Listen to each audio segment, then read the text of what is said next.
I was always engaged in my children's education, but sat at the back of PTA meetings as opposed to being in the front and engaging in conversation. Thought I'd take it on and figured I'll try it, and was elected as part of the PTA. And the first time going into that space, being all excited and happy to participate, one of the parents who had been on the board previously said, "I don't know why you're excited. You're never going to get any parents to come out."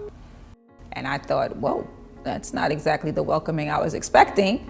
And so it went from, 5 people at a PTA meeting or 15 people to 135 people at a PTA meeting. It went from 5 parents volunteering in the school as a learning leader to having 30 parents where you couldn't tell which were the parents and which were the educators. I knock up against the stereotypes of not just brown parents, but the white community who thinks that black and brown parents and young people don't care about the education that they are receiving.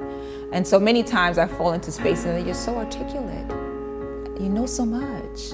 It's so great. And I don't know if I'm sure it's a compliment coming from folks, but it doesn't feel like one because your expectation was something else, clearly. Right? When my expectation of you is just, I can only put forth what my expectation I receive from you until you open your mouth, and then it may be something different. So there's just even these levels of expectations, not only within that as a parent, but also within schools as schools see our children. Having a child in school and having an educator tell you that a 75 is good, don't worry, your child's gonna be okay, even when your child doesn't think a 75 is okay. That's trauma. When I have to go up to school and have to explain and then feel the need, whether I needed to or not, to let this teacher know that I am married, that this child is not the only child, that I have 4 other children have gone to college. Almost like you have to pump yourself up to let people know that this is not my first rodeo at this.